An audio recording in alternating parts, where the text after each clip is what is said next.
So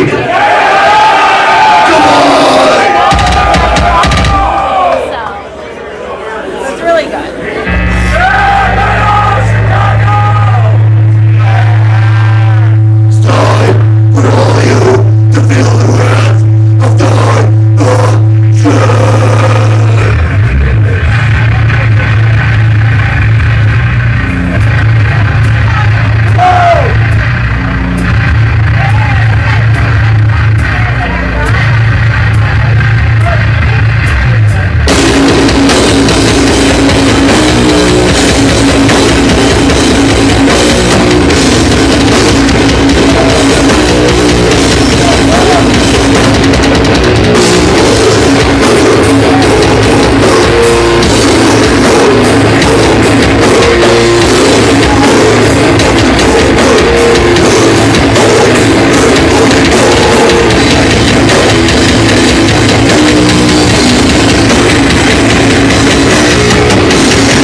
Fuck yes. Cyanide. Heavy as shit. Heaviest band on earth. Daimogen. Yep, Wrath of Daimogen. That's heavy ass song. Mike's fucking bass at the beginning of that song. Just fucking stupid. Stupid. How heavy that is. So thanks everybody hanging out on Jamming Out All Badass tonight. Been asking my guest tonight for a while to be on, and I suckered him into coming in tonight. So he's here to hang out with us, so I appreciate it. So tell everybody about the show, what's going on. Everybody come hang out. If you got anything to ask in the chat, do that. I'll be sure to ask them. Scott loves answering questions from people all over the place, so nothing he likes more than that. So, yeah, episode 29, but I think it's more because I had a couple of half episodes that I fucked up on. So technically, I think this is 31, but So anyway, hell yeah, Prophecy of Doom, fuckers. So before I get going, I mentioned Sound Exchange in Houston, soundexchangehouston.com, the best record store in Houston. Actually, Scott and Mike of CIANIDE have been in there. They went to the last, when they were here in for Destroying Texas Fest, took them over there, and they approved. So those of you in Houston, go check out the fucking store. They support local bands like no other store in town. They'll sell your crap. They sell my crap, so I know they'll sell your crap. So they stock all the heavy shit there all the time. Kurt and Kevin rule. Best dudes ever. They don't hound you when you go in there. They just let you go in there and look around. And, you know, if you find something, cool. If you don't find something, they can't order it for you, too. So there is that option. Turntables. Kevin fixes turntables, bunch of old stuff. They'll fix yours if you need to go in there and fix it. Do all kinds of shit for you. So go check out Sound Exchange in Houston. But if you're not in Houston, you can still check them out at soundexchangehouston.com. Like I said, they carry all this shit, even if you're a band. Yeah, see? Mike bought something there when we were there. I forgot what it was. Might have been that Samantha Fox picture disc they have hanging on the wall, maybe. Or they had hanging on the wall. So anyway, if you're a band from out of town and you want your stuff in Houston, call them up. Maybe they'll get a couple copies from you. If you're in a label and you want your stuff stocked at Sound Exchange, they'll do that too. So check them out, soundexchangehouston.com. What else? Oh, and you go to Sound Exchange, they have the only place Daniel Shaw did this artwork. They have a whole wall with Daniel Shaw's artwork in there. So I've been meaning to show that. I keep forgetting.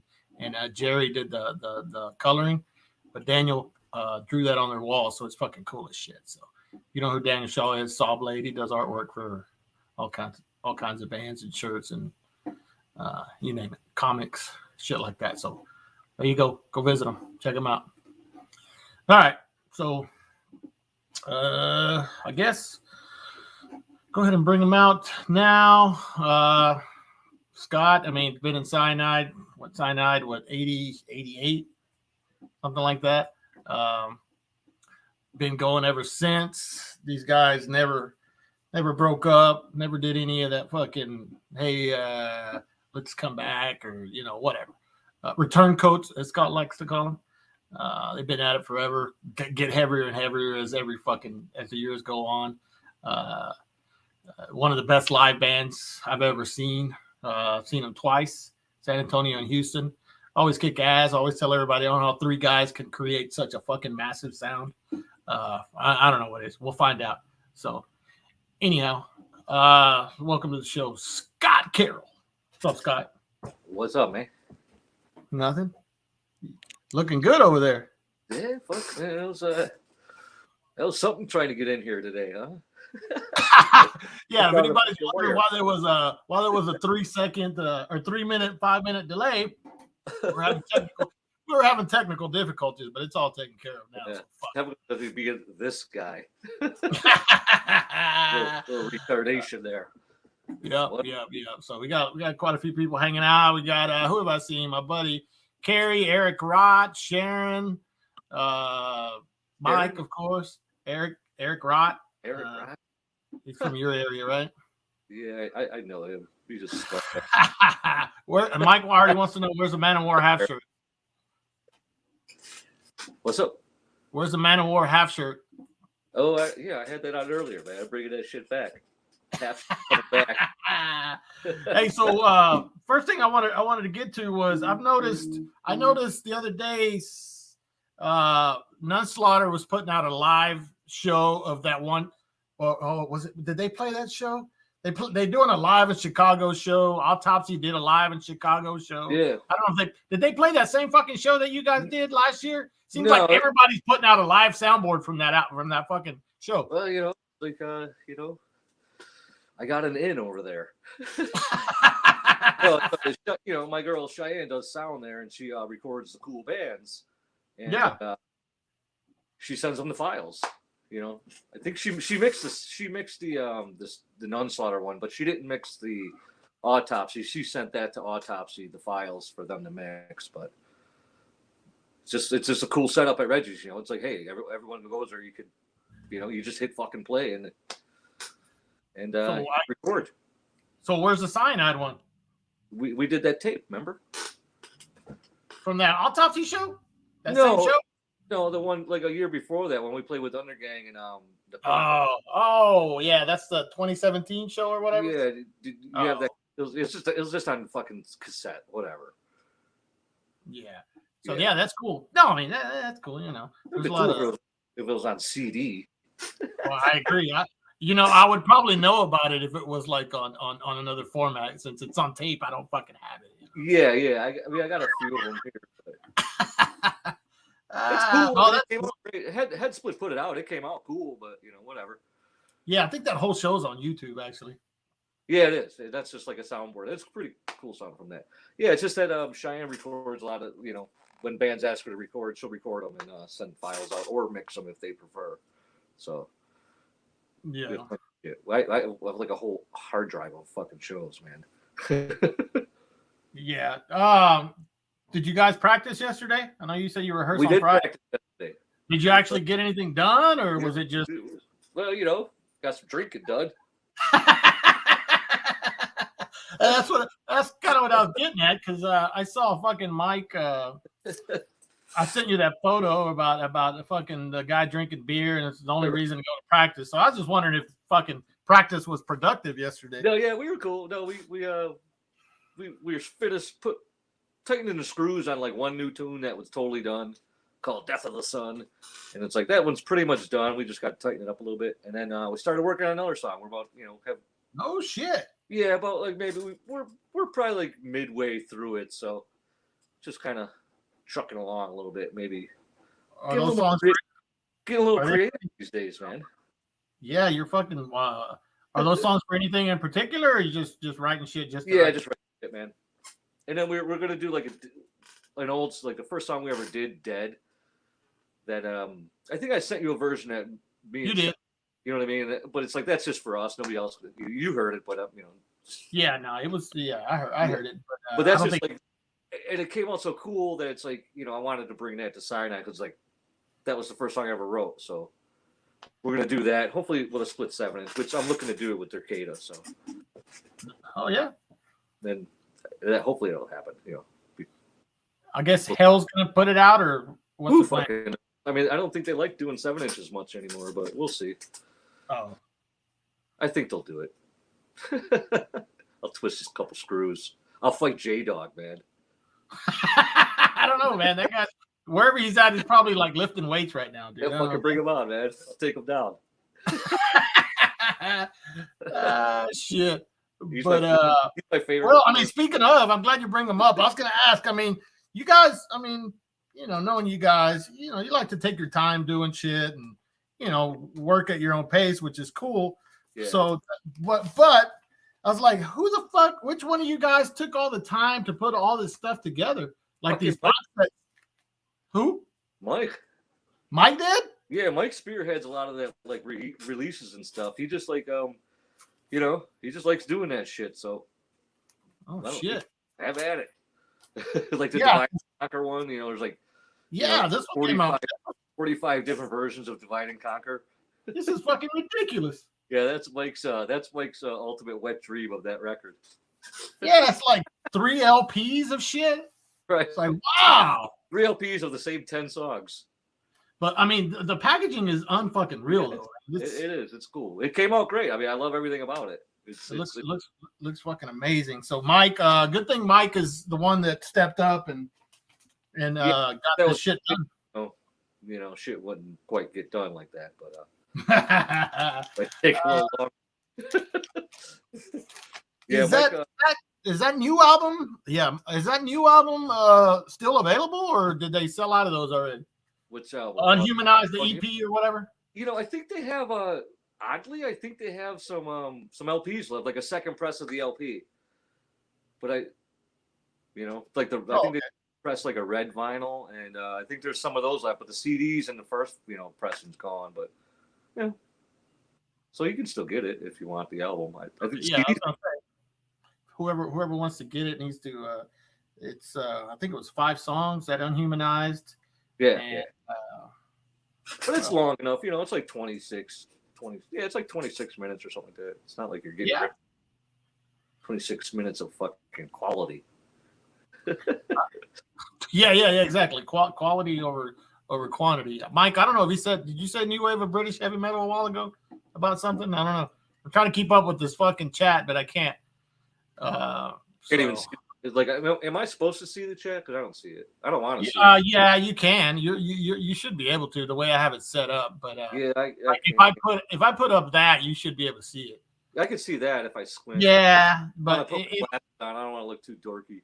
I mean, we had a hard enough time trying to get on here, so we won't worry about the fucking chat. I can see when you throw the chat up. That's cool. Yeah. All right. So my idea originally to do this show was where I talked to you about like my, there's a lot of top fucking songs people do, and I had to pick a few of them out. So my plan, I guess, obviously I don't want to sit here and play an entire fucking songs, but if you could just kind of give us a little background on, I'll play like about half a minute of a song or whatever. Yeah, kind of give us a background on each song, because I think it'd be cool to get your perspective, and then Mike's in the chat too, so Mike can give it fucking perspective too. So the first one I have, and these aren't in any fucking order or anything, but this is Luciferian Twilight off of Scented to Hell, which for some reason the bass is really fucking low on that album. I can't hear it. So you're just being a jerk. Mike thought that for 30 years, my friend. Oh, I know. We'll get to that. So let's listen to a little bit of Luciferian. Oh, and I'll ask you, everybody in the chat, what are your favorite fucking Cyanide songs? Just put it on there, your albums. But these are basically, let's just get this over. Like your favorite. Right. Should be playing.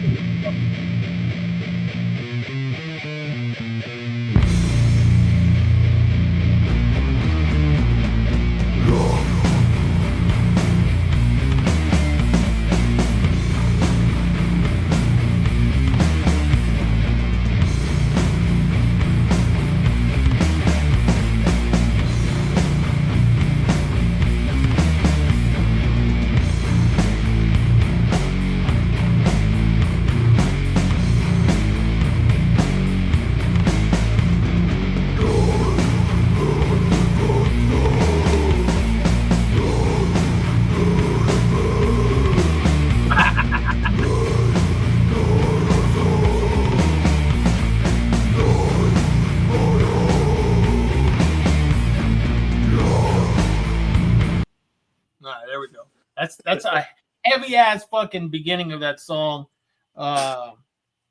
with that cool ass riff. But what do you remember about that recording session and that song specifically? Any cool stories about that song? I mean, it was definitely we were definitely trying to do something a little different. For whatever reason, like, well, I don't know, let's just try to do. And I had just came up with these kind of riffs that were like, I don't know. Instead, we were always just kind of like really just plotting, open, like go, go. So I just kind of like, well, let's do a little more like, see if it sounds cool, and then go into like after that, we kind of go into like a Venom-y thing where it's just like, kind of like Countess Bathory kind of shit, and it's still one of those weird songs. We really haven't. I think we played that live maybe twice. If we're lucky. Yeah, it's like it was never like something that we played live. It was kind of like this outsider song that we had. We like a few years ago we started playing it with Andy, and it sounded cool, but it just didn't. I don't know. I didn't feel great about it for some reason. Mike and Andy thought it sounds great. I'm like, but whatever. That's just. But I don't know. Yeah, it's just recording session was weird. It was fucking sitting in some super high tech fucking studio that grindcore threw us in because we demanded money for whatever reason, and they gave it to us. Yeah, it was weird. We recorded that record at the same studio that the Ministry did all their records in the 80s and shit. Is this you sent me this photo? Is this at that session? Yeah, it's like that's the fucking dude, and he's dead now. And he went on. He hated us so much that he didn't want his name on the record, so he called himself Lord fucking whatever his name is on the record. Yeah, he's like, it's really not what I was expecting when he came in, and I was just like, whatever. It's like, just record it, fuckhead. But I mean, he recorded it really well. It's like, I love the way the album sounds, man. It's like super fucking thick. Yeah, I agree. But that dude fucking hated us, man. To the point where it's like, yeah, he didn't want his name on the record. Holy shit. So fuck you, you're dead. Yeah, and that album's being reissued over and over.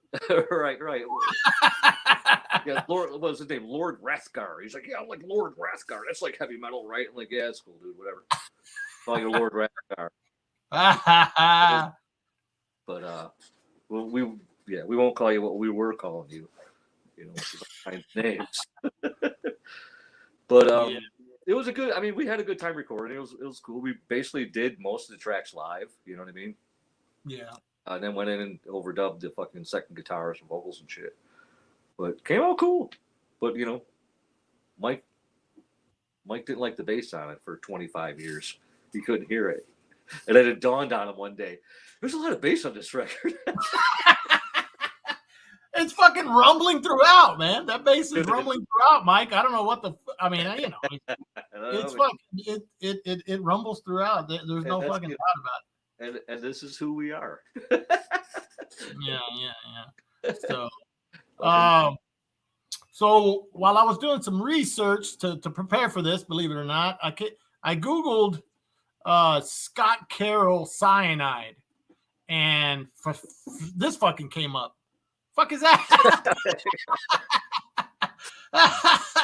What the hell? It's obviously our biggest fan. Dude. And that's he's wearing the latest fucking shirt too. Yeah, whatever that shirt that doesn't exist. It's cool. Yeah, exactly. Yeah, it's man. The internet's full of just surprises. Dude, that's a fucking trip. Fucking that's some fucking shit. He's really happy. He got a new fucking shirt. It's like, he's really happy. So I'm like, yeah, that's looks like he's all ready to fucking mosh. Like, man, you want to get in the pit, bro? Fuck it up. Open this shit up. Yeah, that's fucking hilarious. Let me see. Somebody had a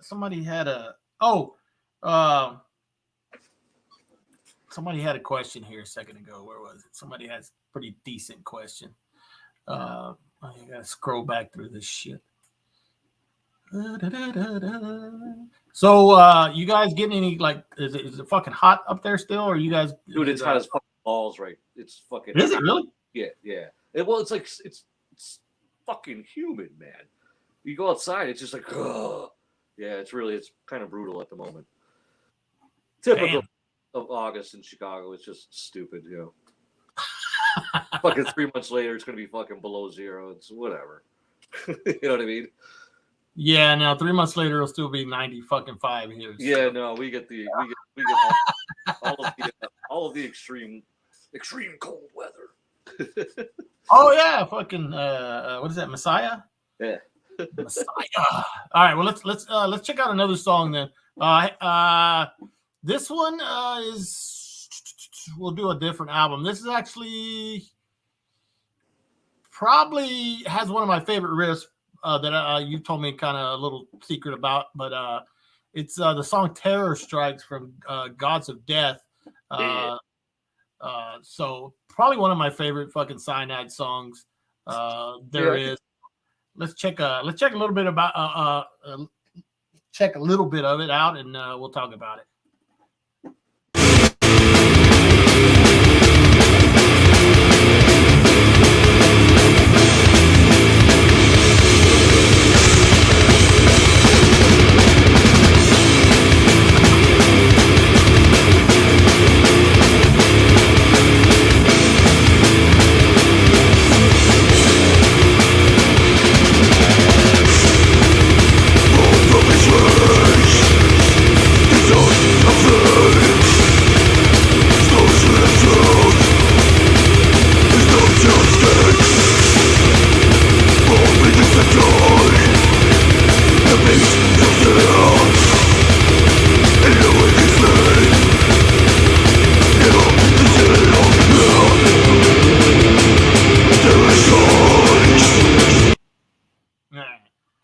So that song has, and Mike kind of made a comment of it. I don't know if you wanted to talk about it or not, but I didn't get to the middle riff, but it's got one of the fucking like catchiest fucking Cyanide riffs ever. That fucking middle part. It's kind of it's Motley Crue, dude. It's like, just fucking shit. Yeah.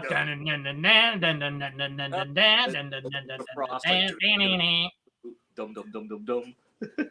Now that album was recorded pretty much by you guys, right? Yeah, we did that at Mike's house. Back. Well, we play at Mike's house. We've been playing there for fuck, man. How long has Mike been in? 20 years, I guess, maybe something like that. Damn. Right around there, however long he's been at his home, and we still play. That's where we play, and we did that whole record there, and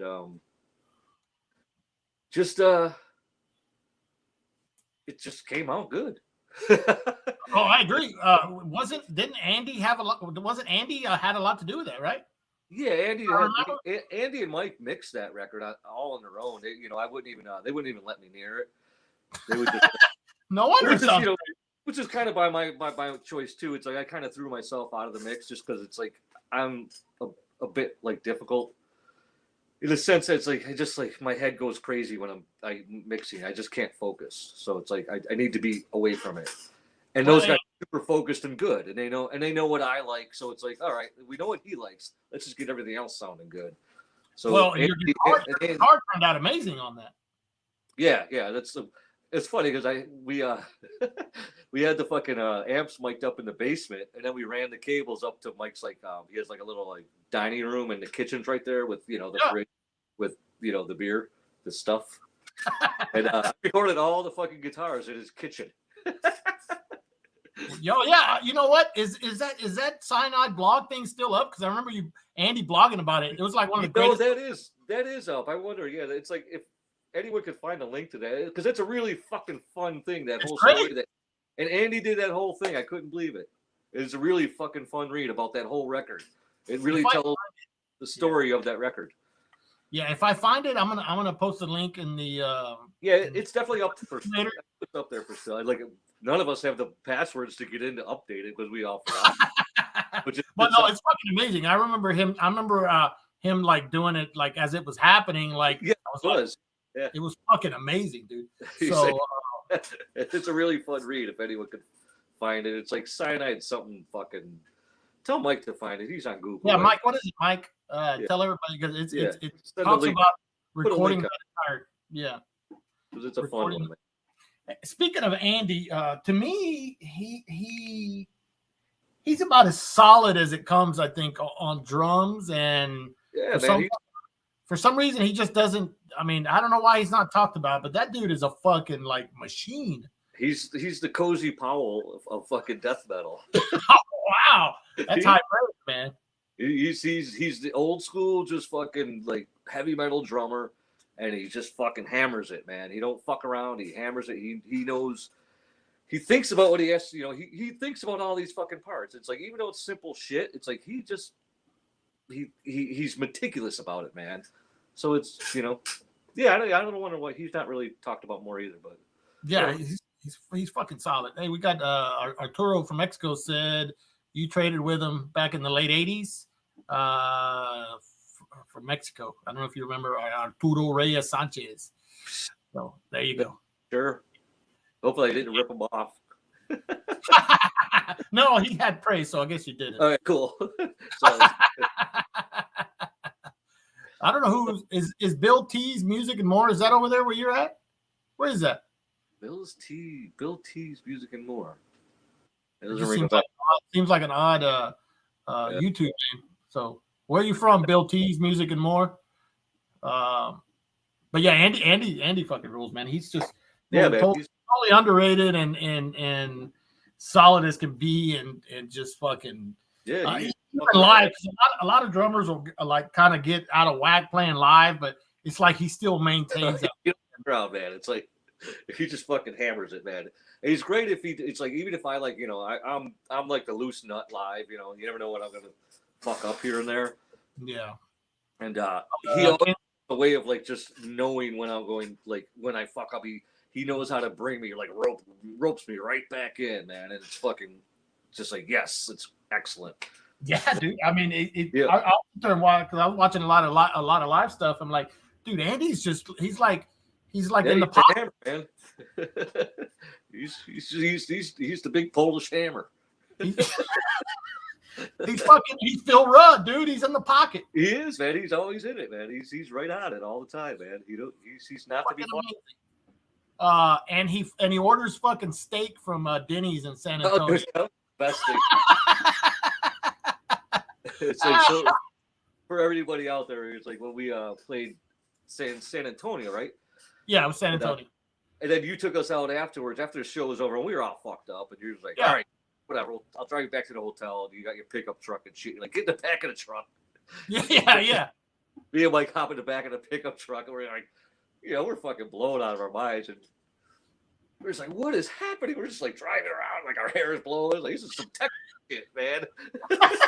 Let's go fucking rope some steer or some shit, man. We go to Denny's, and Andy orders a fucking steak. And he's like, that steak sucked. No shit. And I remember we were leaving, and Mike started getting in the back of a different pickup truck. Oh, that was Mike. Mike, he started hopping into the back of a different pickup truck. We're like, Mike, we're over here, dude. He did. No, he actually got all the way in. He got all the way in. We're like, what the fuck is he doing? Yeah, my buddy Kerry was there with us. He's in the chat too. Yeah, we're like fucking crammed in, like in the front of my fucking truck and stuff. So it was fucking. That was amazing. Man. That was some funny shit. Somebody asked about your tone, about your guitar sound. I always fucking bug you about that shit. I'm trying to remember what it was. Simple. What do you use? I mean, I don't know if you want to. I don't. Whatever. I don't. What? So what do you use? I'm not hiding anything. It's like no tricks or anything. You know what I mean? It's like we tune down really low, so that's one thing. We're tuned basically to like A. You know what I mean? Yeah. Which is fucking stupid as shit, but hey, that's what it is. Just a Marshall JCM 800, fucking bass on 10, treble on 10, gain on 10, and then my volume is usually around like fucking 2.5, and then my treble's around like 4, and then I use a fucking tube screamer, and it's just kind of like like the middle knob's like on 10, the other one's like 10ish, and the other one's in the first knob's like in the middle, and then I use a Boss EQ. that cheapo that whatever E something 7 that's been around for like 30 years, 40 years.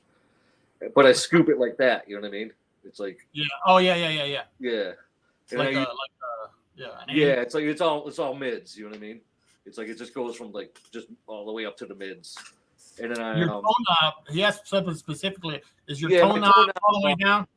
my tone knob is off. Tone is always on, all off. It's all based out. You know what I mean? That's what I do. I mean, Yeah.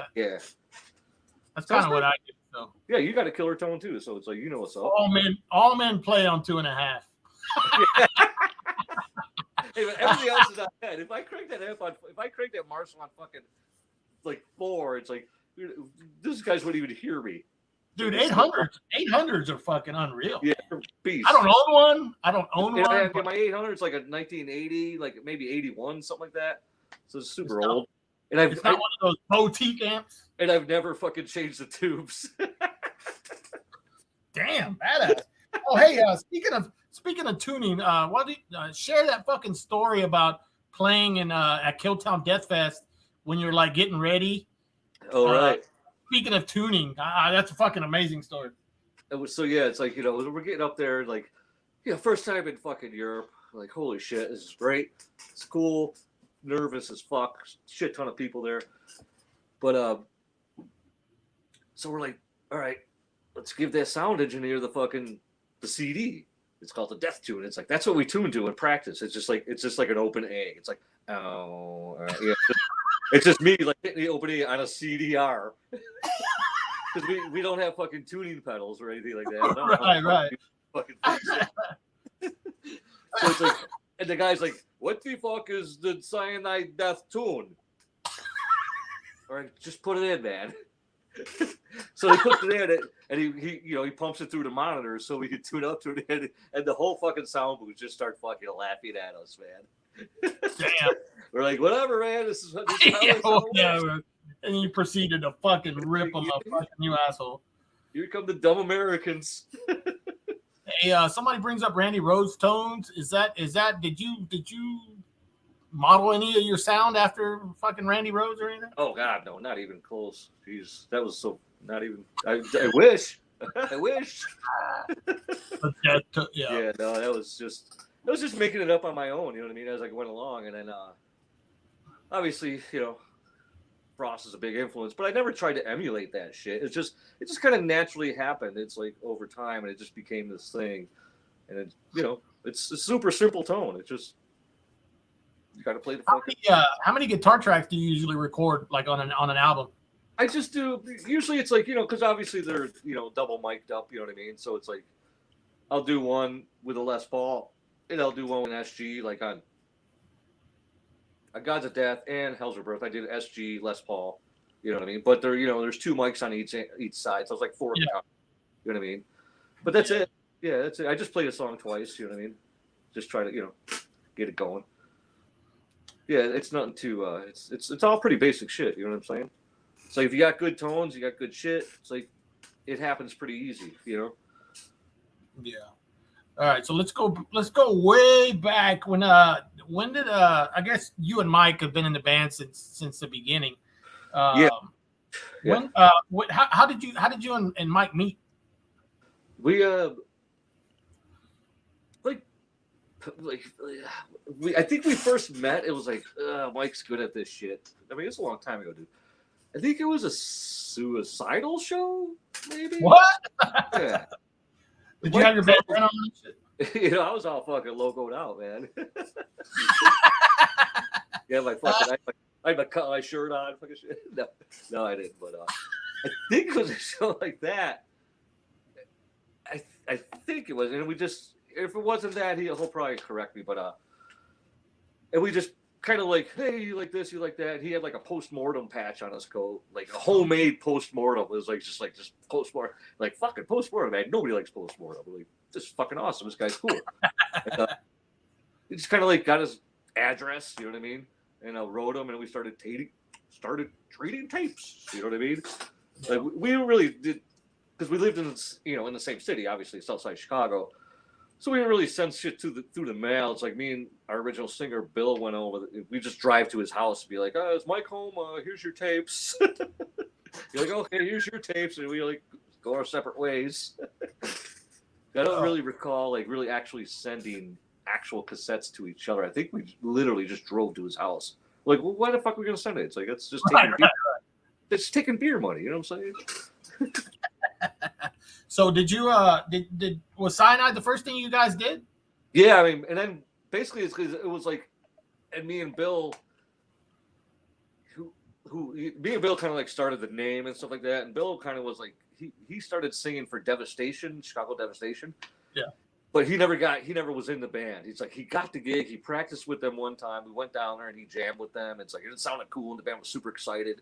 And they gave him all the mail to answer and all these, like, the new album. Like, they had this unreleased Devastation album. They're like, just keep this shit. Like, don't give it to any. We fucking traded it to everybody. We fucking gave that fucking album to fucking Sweden. And it's like, who cares? And the band broke up. Like, Devastation just broke up. But, yeah, we gave that fucking thing out to everybody, which we weren't supposed to, but whatever. Legend had that. So it's like me and Bill were always just. I just started playing guitar. I was 1987. I was like a year out of high school and shit. So it's like I picked up guitar when I was 19. Wow. So just started playing that shit. And we gave Mike a tape with like all these riffs that I had on there. It was just like fucking nonsense. Like yeah, man, you learn these songs. Mike had just bought a bass too, I guess. He's like, this is just like technical. What the fuck is this? Like, actually. It was just fucking noise. Like, how could anyone figure this shit? There was no timing to it. The riffs were just gone. It was whatever. But anyway, we decided it's like, well, let's get a drummer and get a band, and that's how that was the first time we got a drummer from Indiana, this dude, and we practiced out there in like 1988, like summer of '88, and we played with him for a few months, and he was a fucking weird dude. Kicked him out, and it just kept going and going and going. Yeah, so it's like basically me and Mike taught each other how to play is what the whole story is, because we really didn't know how to play, and we taught each other how to play. It's like, so that's why it's like basically we could do other shit, but it's like this is what we know how to do. It's like we never really did anything else. We never sat around and played cover fucking songs. We never fucking tried to. He was in this band. This guy's in this band. It's like me and Mike were just like, this is the band we have. These are the songs we're gonna write. So I thought that was just a nice thing over time. I think it's still very, going. You're still fucking going. I mean, but yeah, I mean, you're still fucking going these days. So I mean, that's. How many bands have started in fucking '88 or have kept at it since then, and basically, not fucking wimped out any of that shit. So yeah, I mean, there's bands, Macabre's still around, but whether people like what they do these days is, preference. But it's still those same three goofballs. You know what I mean? They've been playing since '86 or something. But yeah, however, yeah, that's crazy. The same three fucking dudes. Same three fucking guys, man. It's like, and they're fucking weirdos, man. That's no joke.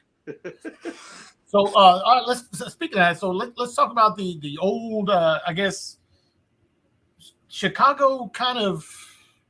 I mean, there's a lot of fucking great stuff that came out of that area, like Chicago. I guess we'll call it Chicago area. You mentioned like Devastation and right. Obviously Death Strike Master. What was it? What was it like when you first started? Like, I guess going to shows. Was there a lot of people into it, or what was it like? It's like that. It's like with like Master and stuff. It's like I was a little bit like because they were playing bars, because you figure that's like 85 and shit like that, 86, 84, 85, 86. I was still in high school, so I wasn't able to see those bands. You know what I mean? They were playing bars, so it's like.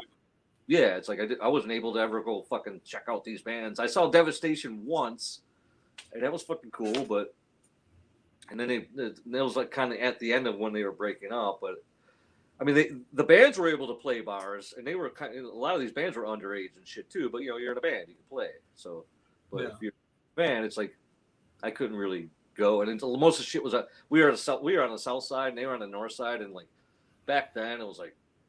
it's like going to fucking Mars. You know, the north side is like, oh god, it's like on the north side. It's like the other side of the fucking planet when you're a kid. You know, now it's just it's like 15 miles away. You know what I mean? But when you're a kid, everything, you know, if it's not, you know, a mile from your house, it's far. So I didn't really get a chance to see all of those bands. I mean, I saw as it went on, like when Funeral Bitch started coming around, I saw Funeral Bitch a shit ton of times. So that was cool. You know what I mean? Yeah. And, yeah, like Abomination, I saw a bunch of times but I didn't get to see like, you know, Devastation with Troy Dixler. I didn't get to see Master, or you know, well, Deathstrike never played a show, but as far as I know, I don't think, you know, but yeah.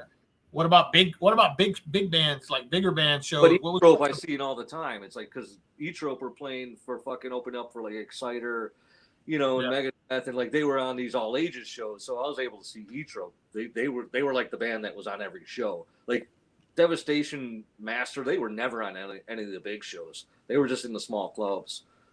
So it's like it was always E-Trope. It's like E-Trope, like just like, oh, there's, you know, whoever's Metal Church coming down, oh, E-Trope's opening. Put them on them, yeah. Put them on the show. Literally, I've seen E-Trope like 1,000 times, man.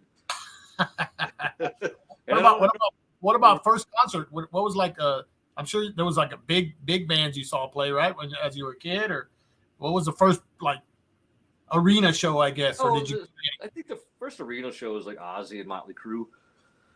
Oh shit! Like yeah, like what was that? Fucking Show the Devil, Bark at the Moon, and that was like, it was the first time I actually saw a Venom shirt in person. Oh shit! Front row had a Venom shirt, and I'm like, oh man, those guys are fucking burnouts, man. Like they got fucking satanic. Like I'd be like, I've seen those Venom albums in the fucking store, man. It's like that's some satanic shit. Who had it on? I was just like these people. I was like, I actually had 13th row for Ozzy and Motley Crue, and there was these people in the first row. This dude had a fucking Venom shirt on. I always remember it was a black metal shirt. You know, it was like, you know, in 1980, whatever it was, 3. It's like, you know, seeing a Venom shirt. It's like, you know, seeing the fuking Easter Bunny. Yeah, I would imagine so. It's like, holy shit, it exists. Maybe it was who knows? It could have been. Yeah, who knows? Somebody that was at that fucking infamous Metallica gig or something. Who knows? I mean, yeah, Metallica played here at the Ages show, and I wasn't able to go because it was on the other side of the fucking world. So, yeah, you actually remember that show happening? Oh yeah, it's like because I was on Metallica like right 83, man. I was buying that shit right out of the gate, man. I was like on the money with the fucking underground metal, and when I was in high school. So it's like they played like way up on the north side, and I guess they did an all ages show, and then they did over 21. I just whatever. It was the other side of the planet. I was the only kid in high school like Metallica. Everyone's like, "What is it, punk rock?" Like, yeah, it's punk rock. So you talk about metal militia, So did you know, I watch a lot of like old, like original, like punk hardcore guys talk about how they used to be picked on a lot and people used to talk shit. Was it the same for you guys, like with fucking long hair and listening to, you know, did you have I never had a problem with that shit myself, you know what I mean? I know it existed, but I never saw anything like, you know, but I didn't go to hardcore shows. So, because a lot of, you know, it's like metalheads started going to hardcore shows. It's like, well, you just don't go to hardcore shows. You won't get picked on. Brad had a question. What was the story? Was Scott being singer on that first Lord's Wear album? What is that? Oh, the Lord's Wear album. Yeah, that's a wild one. Yeah, that is a weird one, Brad. I mean, that album's out, man. It's out there. Lord's Wear, Demon Crusade. I sing lead vocal on the whole album. Is oh shit? Is that Lord's Wear? Yeah, it was on RIP Records, RIP Records. Holy shit! Yeah, it was like I don't know, in the '90s sometime. You know, like they kicked out their singer and they just asked me to fucking sing on it. Like they kicked out the guitar player singer who wrote all of the songs. Yeah, and I sang over these. It's a fucking mess, man. But it's funny to hear because it's a mess. Yeah, so yeah, I sang on the whole fucking record. I went to the studio that Usurper recorded their records. It was like this guy's, like their first few Usurper records it was a townhouse. This guy lived, and it was like upstairs in a bedroom. That was weird, and I was like singing vocals in a closet. It was fucking weird, man. So it's actually singing. Oh yeah, I sang on the whole fucking. I didn't know about that. The lead vocals on the whole fucking record, dude. Holy shit! I need to go on YouTube. Put in Lord's Wear. I will. I might try to do that before we're fucking in today, so everybody can check it out. Lord's Wear. I think it's like what the fuck's the name of the album? It'll come Demon Crusade. Sick. Yeah. No. So I got a photo. I want you to speak on a little bit. What the fuck's going on here with these? Oh yeah. Fucking cool cult shorts. It's like what do we wear? Wrestling shoes? What the fuck? What year was this? Oh, who knows? That's Jeff Cabela, so it's probably like 90, 91-ish, right around there. That's just us partying at this place, Bullfrog Lake. We go out to the woods and get all fucked up and just metal out with our buddies. And, probably one of the last times I wore shorts. A rare short. All right. Oh yeah. Speaking of shorts, not that photo's not great, but I guess this is from here's a photo right here. Shorts on a stage. Oh, yeah, that's the best. What do you remember what show this is? Our first ever fucking show that our first ever like playing a club show. We just played parties before that. Where we played in like Indiana. I was like, there's like 2 bands, I don't know, a shit ton of bands. It's summertime, it's hot as fuck out and shit, but whatever. Mike comes up with fucking shorts on. I'm like, you have fucking shorts on, dude? Are you serious right now? He's like, what the fuck? I'm like, all right, that's cool. It's like I almost quit the band. He never wore shorts again on stage, so fuck off. You almost quit, or you almost fired his ass? Yeah, that's fucking amazing. Yeah, it was fun. It was that's cool. And the shoes, man. How about the shoes and the fucking? That's I know. Everyone wore those kind of shoes. They're like wrestling shoes. They're like. Let me see if I can. Let me try to zoom in on that. Those things are fucking bitching. There we go. Oh, those fucking shoes, man. Those are those fucking Larry Bird Converse and shit. I remember those. I look cool. Fucking Mike still rocking the Rick though. Oh yeah, Rickenbacker's. Not gonna lie, it look cool. He's got yep. Those Converse, man. I remember those fucking Converse. That was bad. Oh shit! All right, let's check out another tune from my top. I've done one off of Descent to Hell. All right, how about this is another song that I told you it was like one of my favorite songs, and you gave me a cool backstory on that too. So let's listen to This World Will Burn, which is another song you need to play live more. We started playing this last night a little bit. Oh, no shit. Yeah, we just kind of kicked into it. Here we go. All right, so let's check out a little bit of this is from Death, Doom, and Destruction.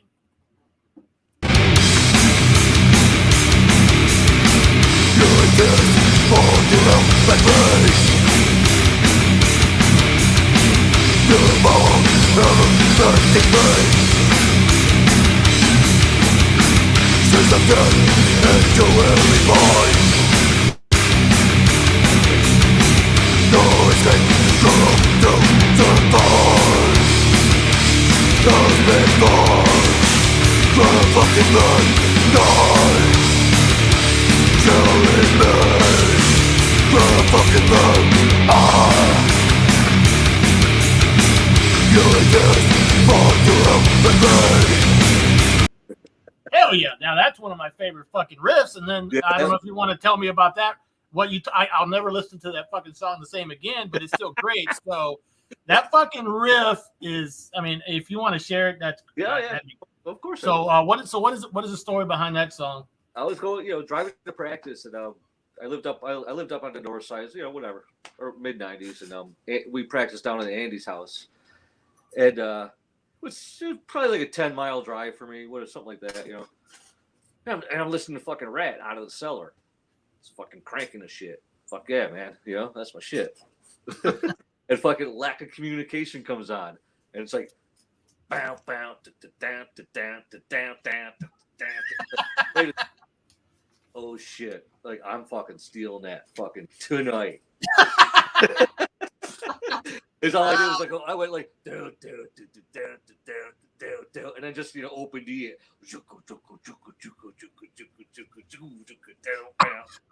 But it's like the chord pattern is basically you listen to fucking Rat lack of communication. That first like it's the same sort of like flow. Oh yeah, it definitely fucking is. I mean, After I heard it, I don't know what I couldn't play the Rat riff probably at all, but it was like that. If you listen to it and then you listen to it back, you're like oh shit.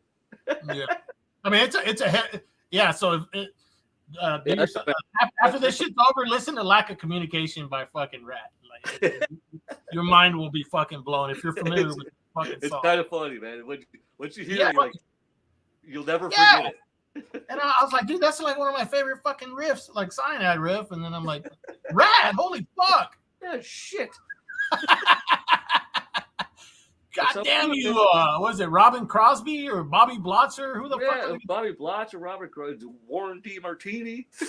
Warren D. Martini, that's right. The bass player, Juan Koshmir. It's like kind of a French name. Yeah. That's a great record. All our albums. Tom says Stephen Piercy's going to be getting a hold of you guys pretty soon. Fuck him. He could barely stand. No shit. Puts the guy in the fucking face. I got another photo that you sent me. I think that's Ken and Brad, right? Yeah, like down there, it's like Is that you, Brad? I think that's Brad and the Death Metal Crypt himself. Where was this at? What was the show at? I think this the Rec Arena, and it was like in Indiana, like right. It's like Indiana. It's like when we say Indiana, like on the south side, like we're pretty close to Indiana over here. It's like I can get to Indiana in like 15 minutes. So it's like it's right over the border. Yeah. Yeah. So it's like South Chicago is like we're south. So wait, that's the same show because Mike has those. Yeah, Mike's still in. That's still the shorts on. Mike's still in the shorts. Mm-hmm. So yeah, so Brad, is that you headbanging down there? It looks like Ken has a video camera, like those old VHS cameras. Probably. Yeah. Let me see. Let's zoom in a little bit on this. There it is. What shirt is he wearing? I can't see it. I don't know. It says Blurg or something. What is that? Oh, it's Blurg? That one band. And if that's Brad, it's a Fatal shirt. Oh, okay. Yeah, that's a Fatal shirt on Brad. It looks like Brad's like the number one Fatal fan. Oh shit! Well, that's cool. That's a fucking cool. That's a funny one, man. I remember I sent that to you. You're like, wait a second, who's that? And I'm like, oh wait, that's right.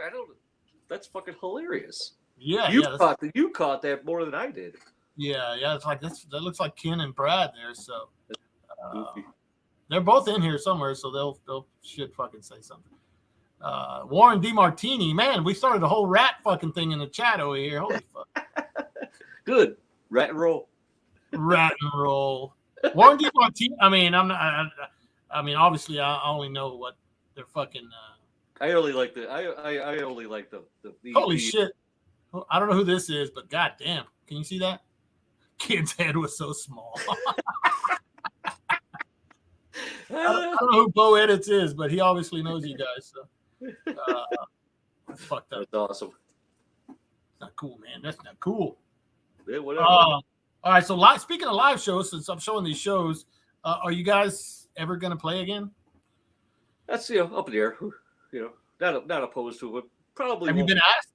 Probably, yeah. We've been asked to do a lot of shit, but and the shit that's been asked, like it's like fest stuff. It's like it's fair offers for if you like to do that, but it's just like whatever, It's like we'll probably play Chicago, you know. So it's like whatever. Come to Chicago if you want to see us. That's cool. It's like why the fuck do we got to go to you? Why don't you come to us? Yeah, I'm gonna have to. I've been saying I'm gonna do that for years now, and I haven't done it. But yeah, I need to. Well, you know, you got a nice comfortable bed when you come. So Yeah, man. you just be sleeping with me though.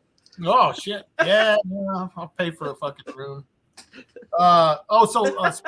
of live shows, I mean, you guys, I guess you did that Killtown Death Fest. Was that the only outside of the U.S. show you ever did, right? No, and then we went back. Like maybe 2 years later, Maryland Death Fest brought us to Holland. And okay, yeah. But Andy didn't go because Andy was just like, I've been there. It's like that's a long way to go for a couple fucking who's and has. He's like, I'm not doing it. So me and Mike were just like, I couldn't believe that me and Mike, we were like, well, we want to do it. So we got another drummer to fill in for us. It was a buddy who lives right in the neighborhood. And we did it. Like, it was weird, you know. It was a good show, but, you know, didn't feel like us. Well, yeah, I mean, you got missing the fucking, yeah. What'd you call him? You missing Cozy Powell. Missing Cozy Powell, right. Yeah, it's like, and the guy Garrett who was on drums, he's played in like Lividity, Corpse Vomit. He's played in like a shit ton of band. Great drummer, great guy, love the dude. You know, great friends. It's not Andy. You know. Yeah, exactly. He's like a super killer like death metal drummer, but it's like Andy has swing, so it's like, you know, it was weird because some of it was like, I do like some of it. But then others is like, oh, it's just so like just fucking stiff and like, oh, it's fucking death metal. Whereas Andy, it's not just total death metal, just fucking like it's just fucking rocking. You know what I mean? Yeah. It has more of a feeling to it in my personal taste. Totally. Yeah, I mean, you got it right. He's like a fucking he's one of those old fucking school drummers that fucking has feeling behind his playing. Yeah. He's not a fucking like computer or anything like that. Dude, I've been watching him play since he was 16. Yeah, he was in Contagion. Yeah, it's like he was in a band called Oblivion before that, and then he was in Vicious Intent, and then Contagion, and Funeral Royale, and then we finally fucking tricked him to join us. And it's like, I'm like, we were looking for a drummer, trying to get a drummer. Mike and I, like, I was like, we need a fucking drummer, And Jeff quit us. Fucking around, like, Mike's like, I'm gonna ask Andy, like, fuck it, like, if you want to ask him, go ahead, go for it. So he asked him, was like, well, you just want to do this. Basically, we just want to do a demo. We wanted to do the Rage War demo, so we had the songs all written, and just ask him, like, dude, we'll pay for it. We just want you to play drums on it. You know what I mean? And we got down to, and he's like, cool, that sounds cool. I could do that. It's 5 songs, not a big deal. And we got down there and we fucking played Rage War, like. From start to finish, out of the gate, never played before, ever. And we just like, well, what the fuck just happened? Like, it was like, as Mike calls it, it was one of these like magical musical moments that people always talk about, where it's like, it just felt right. Like, it was fucking like, holy shit, man. You know what I mean? We were like, holy fucking shit. It's like, this is the fucking business right here. Like, oh, like, just 1, 2, 3, 4, do do do do do, and like the whole song done. Stop on a key. Do do do do. It's just like what? Yeah, and he kind of I mean, whenever I met you guys for the you guys kind of like not only just like jamming together, but you're basically like 3 of the same fucking guy to me. Like y'all fucking like, you're the same, what I mean? Yeah. You're the same fucking dude. Yeah, we definitely drive in the same clown car. But yeah, dude. And I had asked him. I think I told you I asked him to be on the show. He's like, well. No, Andy don't fuck around with that shit, man. He's Andy doesn't even like the internet. He shows up. It's weird. He'll show up like on Facebook like once a year, and I'm like, oh fuck, Andy fucking posted. Yeah, it's not his thing. He doesn't. That's cool. I mean, yeah. We're all a little bit. like that in a way. But Oh, yeah, exactly. And that goes back to why, I mean, well, like I said, you're the same people, man. Yep. I mean, look how long it took you to get me to do this. Jesus Christ. Yeah, I know. I still can't believe it. So That's okay. Whatever. It's fine. It's cool. It's cool. But this is not an interview, so I don't. That's just fucking hanging out and shit. Yeah, I got you. Fuck all that. All right, so let's check out another tune. Y'all keep telling me about your fucking cyanide songs, man. Y'all are slacking on me. This one is from a split. This song is super fucking heavy. I think it's a split with Machetazo. Oh, Black Earth. Black Earth. This song is heavy. I mean, I'd like to bring this one. Heavy for a cyanide song is kind of redundant, but it's just something about it. So the intro, I love the beginning of the song. So I think it's kind of a little bit not different, but Yeah. Let's check it out. This is off the split 7-inch with Machetazo.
That fucking riff is shit. Who wrote that one?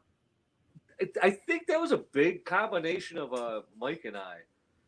Like we had a lot of riffs together in that one. It just kind of happened, and it happened pretty quick too. It was like one of these songs that kind of came together pretty nice because it takes off in the middle. You know what I mean? It just fucking goes. It's fast as fuck, and it goes into that fucking creepy fucking outro autopsy shit.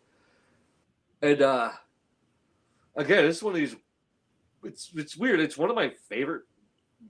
For some reason, it's one of my favorite productions from us. It's like I just like the way it sounds. Like it's just really fucking cool. Like Andy and Mike, like I'll record everything. I mic everything up. I record it all. Blah blah blah.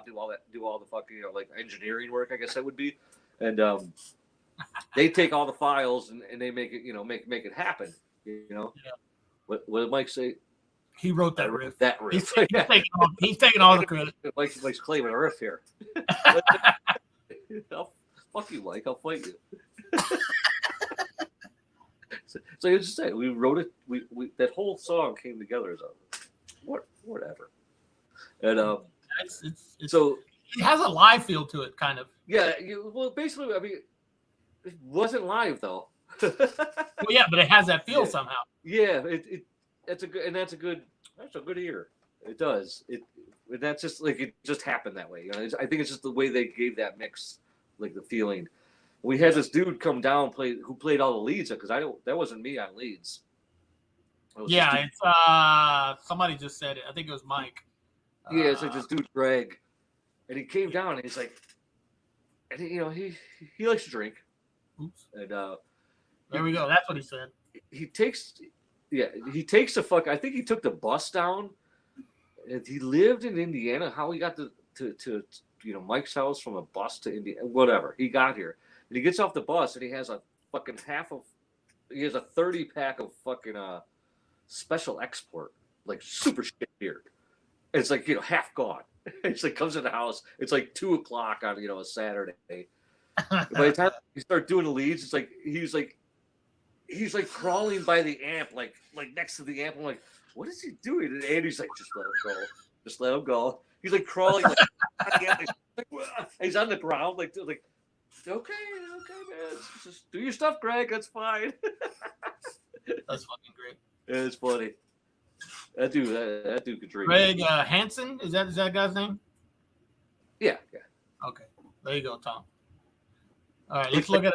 Yeah, he played. I think he played in Funeral Real with Andy and. Yeah. Contagion and Funeral. Yeah. He played at the end of the Contagion stuff. He came to the band and he was like a singer. He was cool. He was a good guy. Now here's a photo that has a pretty good story behind it. That's great. Yeah. We were talking about this photo at the Mulder show last weekend. Yeah, So, explain what's going on here. So it's like that was the first time seeing Morbid Angel at Michigan Death Fest.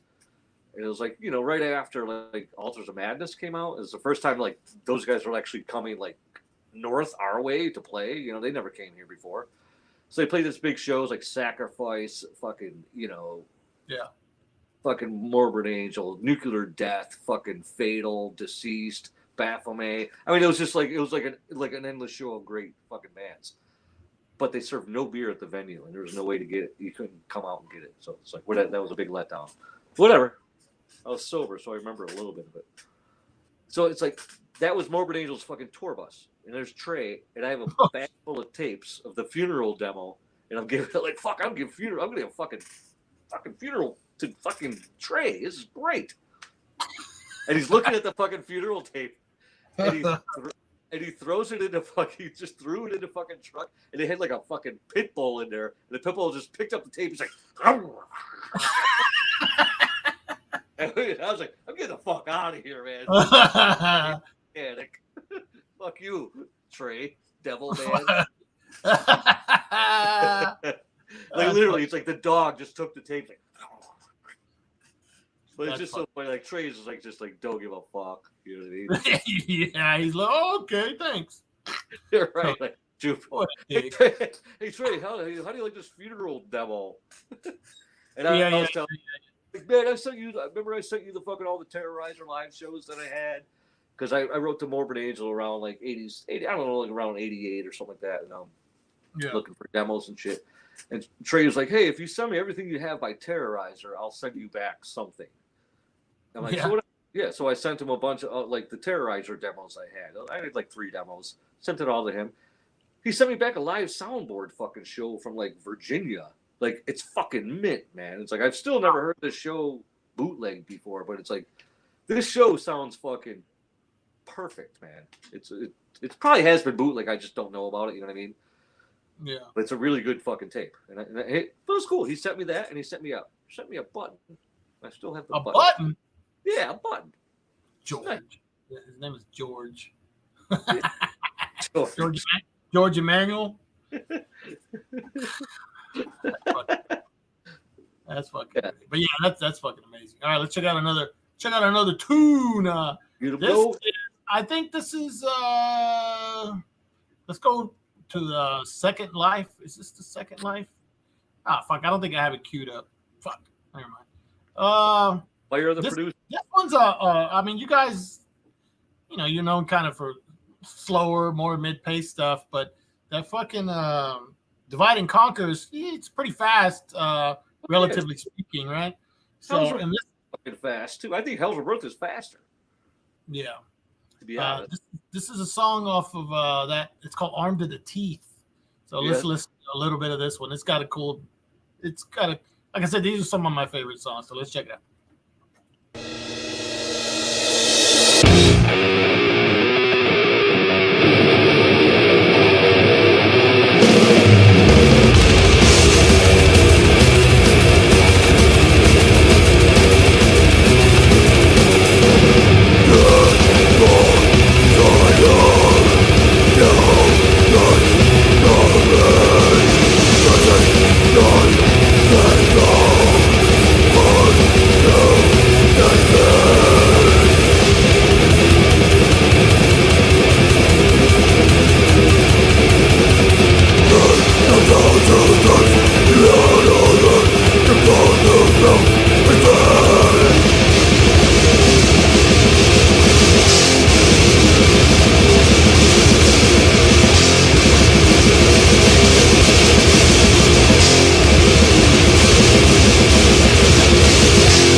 Hell yeah, that song kicks ass. Yeah, that's a brutal. I I would say that album there. Talk a little bit about that album because the songs are like shorter and kind of what you guys were you know. Well, I guess the process behind that album. It's like I guess it happened fast. You know, it's like because we had Jim come in the band. You know what I mean? We did that through construction with Jim, but like 5 of those songs were already written, and then so we just wrote 3 more. After that with Jim, even though whatever, yeah. And then Jim kind of like he had a real Jim's a real riffer. Like the guy could write 85 fucking riffs a day. You know what I mean? It's just a matter of us putting them together if they make sense or not. You know what I mean? Right. So it's like he really had a big play on how those songs went, but it's like it wasn't all him. It was just faster. You know what I mean? He was definitely into faster shit, and obviously, he's in Commandant now, and it's just all fucking blasting fucking black metal. You know? Yeah. He's been with them for like he started that band. I don't know, 15 years ago. It seems like now, which is a long time. It doesn't seem like it, but it kind of has been. Because where does time go when we're old? It just fucking flies. You know what I'm saying? Yeah, I do. Wait, they've been around 50 years. Like, hey, it's kind of been almost that. Yeah, it's like, okay, weird. Fucking, all right. Anyway, so Jim just had it's like, Jim and Andy grew up playing together, you know what I mean? And they were always in bands together. And so we got him in the band. It's just like, it was cool. And then we literally did Death Doom Destruction 2 years later, basically put out Divide and Conquer. I mean, we wrote 10 songs in 2 years. That's like a miracle for us. You know what I mean? It's like, yeah, Jesus. It's like we saw the light or some shit. But so there was like a little, just like a more brutal approach to shit, which we were definitely looking for anyway. Like we were looking for a guitar attack, you know what I mean? Yeah. So it brought it all together like that, which is cool. So, but that song was like, it definitely was like, listen to fucking. It's like it does have a little black metal feel to it. You know what I mean? It's like Andy's playing like fucking like a double bass, like fucking like he's never done a beat like that. And I think Andy actually doesn't like that song at all. But that's great. Yeah, it was just Divide and Conquer is it's Hell's Headbangers' favorite record by us. Go figure. It's our most thrash. They like thrash. Yeah. So, my buddy. Go ahead. I'm sorry. No, I got enough. I'm good. My buddy Billy Hinkle. He was in HRA with me and all that. He used to do a zine called Liquid Corpse. I don't know if he interviewed you, Mike, or who it was, but I think it was the early '90s. And he sent me the photo of the cover. I don't know if you remember doing anything with this zine. I know you've probably done a million, but but it has. Let me see. Let me zoom in that shit in. It's got it. Like holy fuck. Oh fuck! Hold on, wrong one. Mitch and Igo, Autopsy, fucking Cyanide, Mythic. Anyway, so I thought it was. He sent me that shit the other day. I was like, I forgot to ask him who he fucking. So I guess my question is, did you you guys never did any zines, did you? Like no. You were never a zine guy? No. It's like we had a local guy like Damaged Inc. that me and Mike had wrote a couple of reviews for, but that was about it. We were never a zine.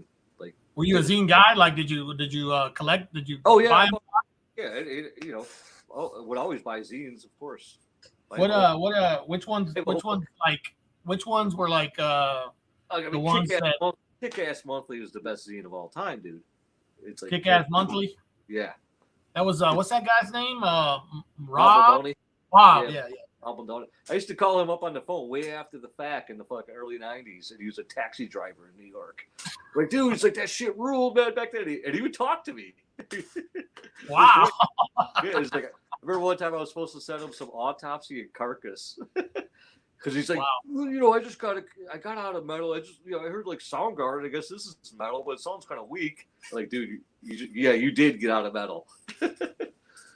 Wow. Yeah, he was a cool guy. We'd get all fucked up and call him up, man. It was funny. And he'd always answer his phone. He's like, oh, I'm just driving around New York, man. What's up?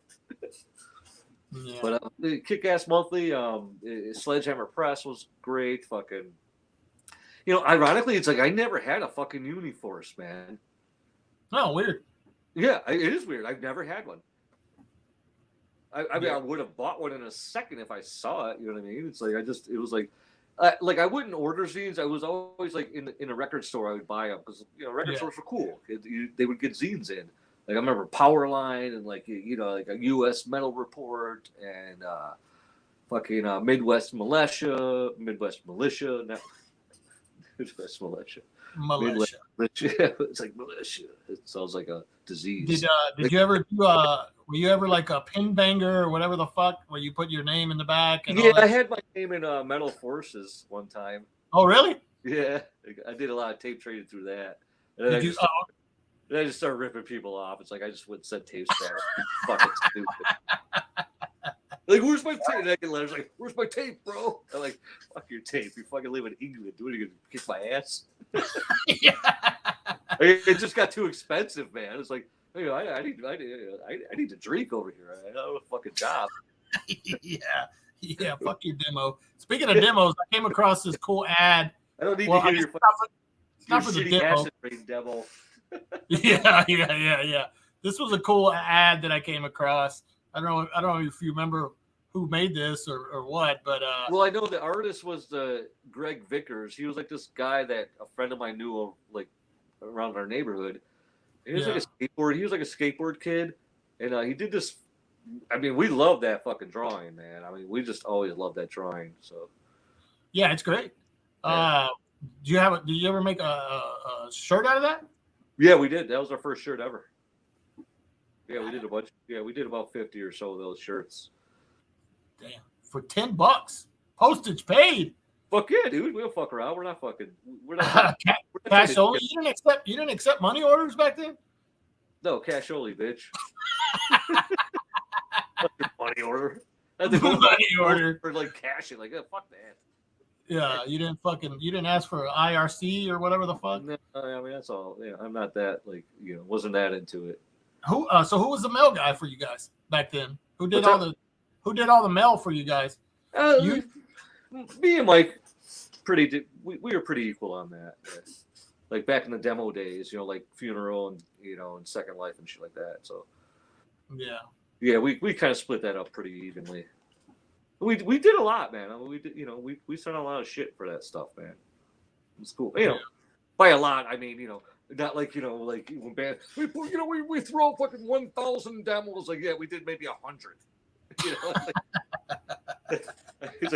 It's like you need to tell me you sent out 1,000 demos.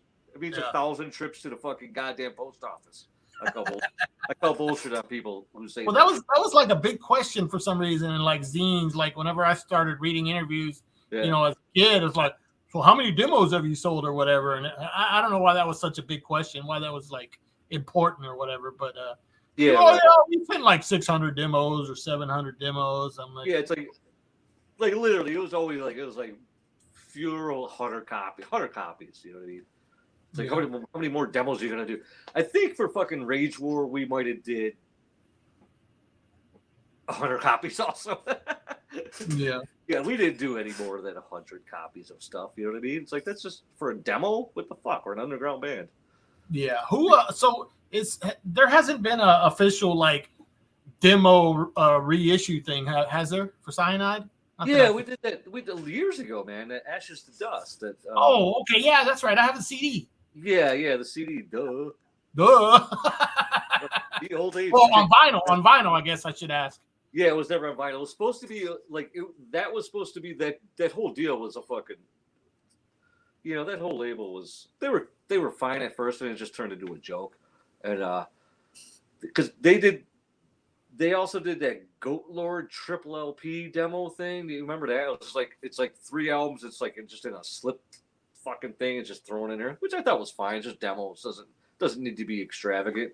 Yeah. And they were supposed to do that for us with the same thing. It's just like 3 LPs thrown in like a slip case, like just it's not even like a fucking an enclosed album. It's just like kind of punk rock. You know what I mean? Just an open thing, like maybe like this. like something like this. Like this is a perfect example. It's like this is sacrilege. You know what I mean? Yeah. And it's just the demos, two LPs in an open sleeve. You know what I mean? Yeah. Or whatever. That's cool. Yeah, and it was supposed to be that, but they never put it out. And then the label kind of, it was just a joke. Whatever. It was like this. It was a shamble. Like they put out the double CD, and they sent it to us, and we listened to it, and the last song on side the first CD was just like fuck it. It just turned into like static. I was like, well, and we're like, what the fuck, you guys? So we wrote it. We're like, the last fucking like. So obviously nobody listened to this shit.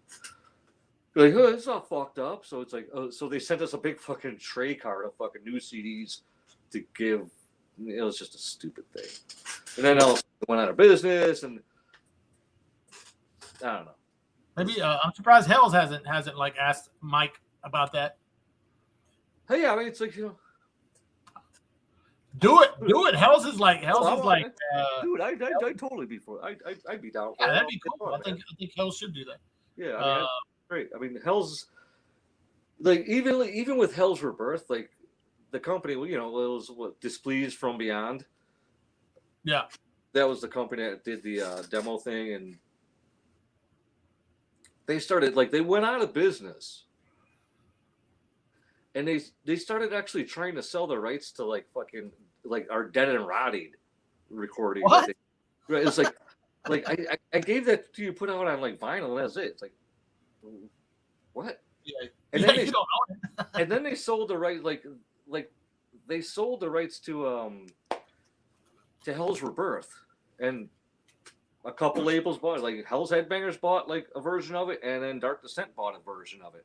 So it's technically it's I don't think any of you guys own this shit at all. It's the label went out of business. It's the contract that we have is such bullshit. It's if you guys would have just asked us, we would have just been hey, just work with us. You're fuck this, please. You know what I mean? But maybe they got it for $200. You know what I mean? So it was super cheap. So they was oh, whatever, it's $200. It's not a big deal. But really, it's that guy at Displeased started selling all these rights to shit that he didn't have technically rights to. And people bought into it. So whatever, doesn't matter. Anyway, so Hell's Rebirth is supposed to come out again on Hell's going to do the vinyl, and then Dark Descent's going to do the CD. Nice. Speaking of that album, let's listen to one of my favorite songs off that album. Is actually I think you guys play this live. Death Metal Maniac. Still play this a lot live, right? I think that's one of our staples that we'll always play live. Yeah. Yeah, so let's check a little bit out we'll talk about Hell's Rebirth. So here's Death Metal Maniac.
Anytime there's a in a song, I fucking love it. Well, yeah, you should.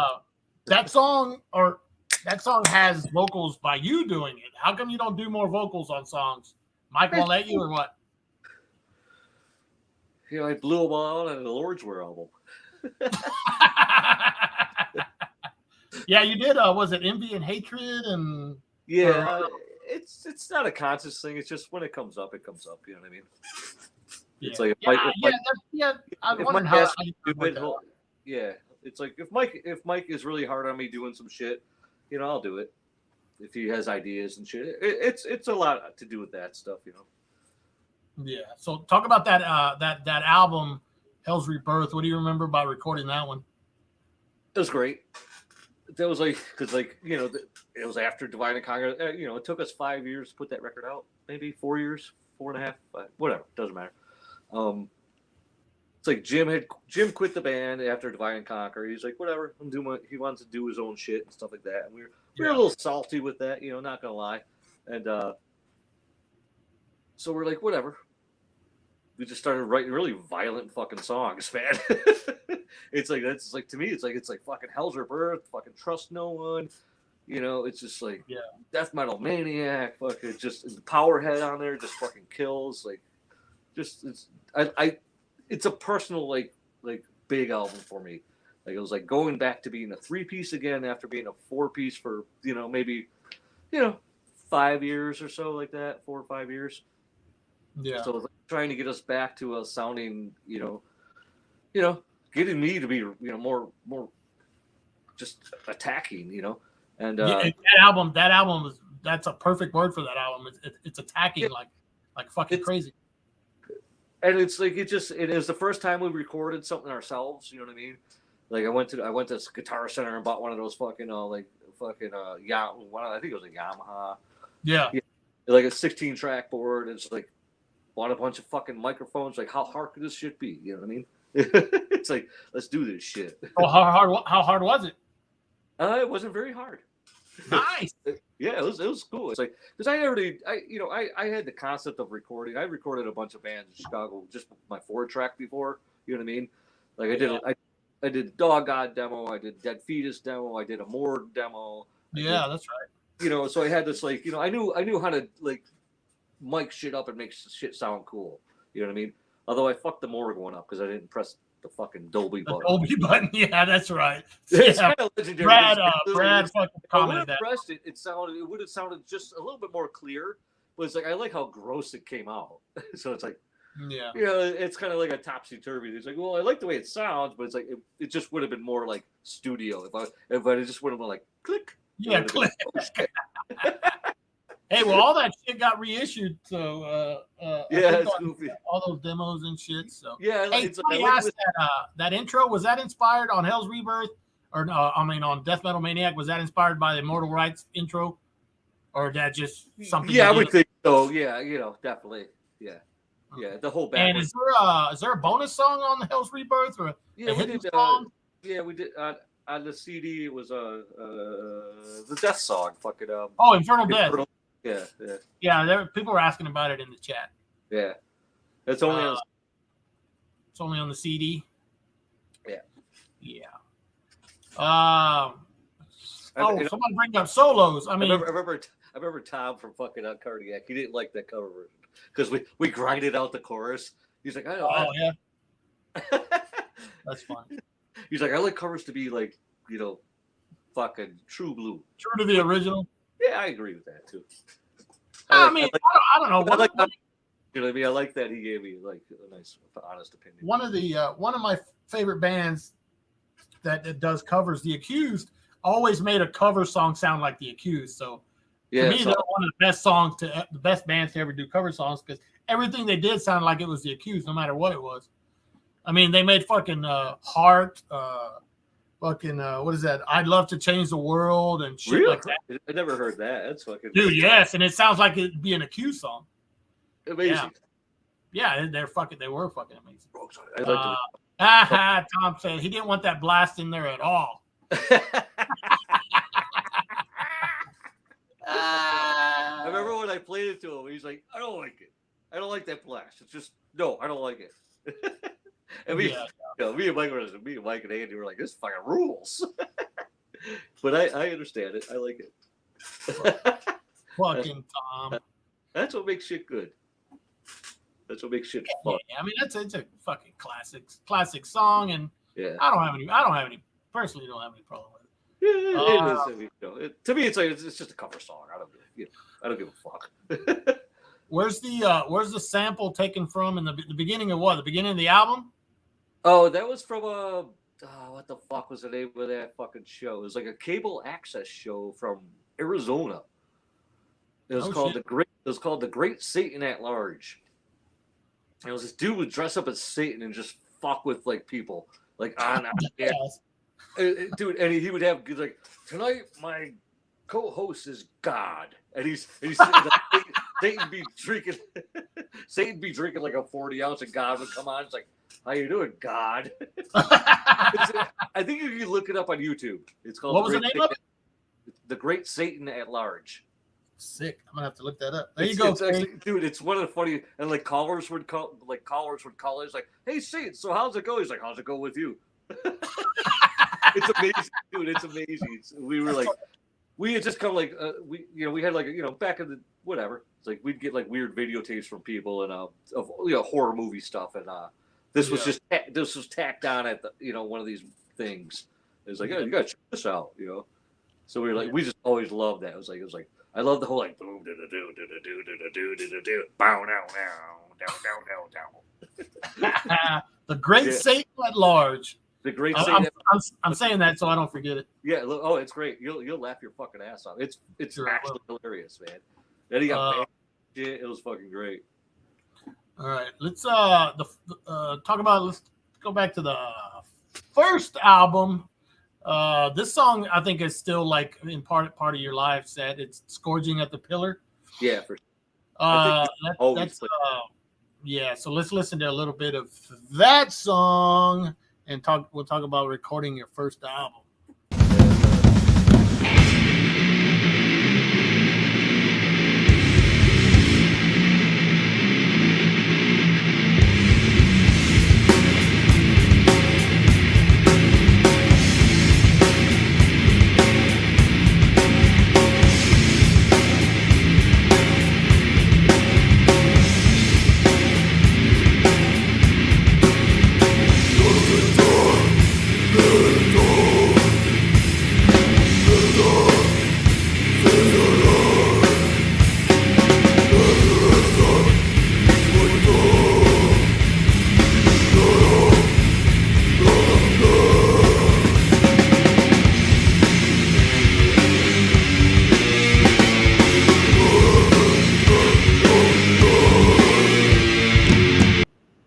There we go. Scourging at the Pillar. Yeah, that's kind of a I hate to say hit, but it's kind of a hit of like one of your most well-known songs, right? Yeah. Or popular songs at live shows. Yeah, it's I love the song. It's like you started off with the bass now instead of guitar. Or you did in Houston when I saw you play live. Yeah, right. Yeah, we changed it up to be like bass. Yeah. For sure. So talk about that. Recording your first fucking album. How was that? That was just like whatever. It's like we're going to the studio, like that band Dead Youth from Chicago. They turned into Usurper. They got us signed to Grindcore. And we're like, all right, whatever. I guess we're signed to an album. This is fucking weird. So we go to the studio and we did. The weird thing is that we decided to change our strings in the studio. Oh shit. It's like we consciously wanted to down tune, you know what I mean? But we didn't know to the extent of how we were done. We didn't know anything about down tuning. We were just like, well, this sounds down tuned, I guess. Like we didn't really know that we were like really that far in the gutter. You know what I mean? Yeah. So it's like we played, like we got through. It's like, and then listening to the fucking songs afterwards, like this is. I mean, I thought it sounded cool in the studio. It's like, man, everything sounds fucking sick as fuck, man. This is fucking creepy.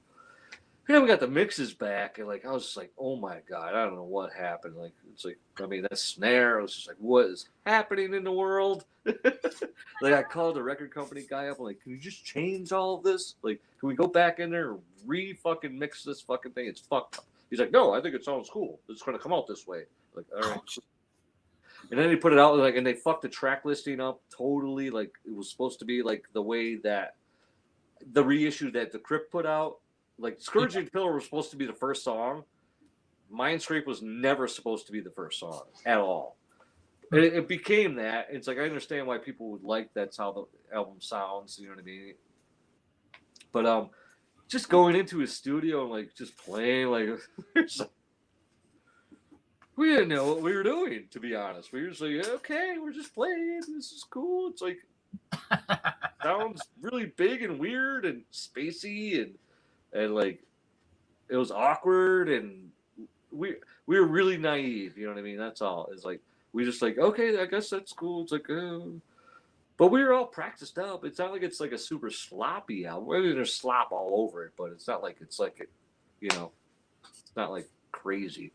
But it was just a weird experience. And I think the biggest thing about that was us buying strings and tuning in the studio and consciously thinking about tuning down, and not knowing that like tuning down to that degree is really not where you should be doing.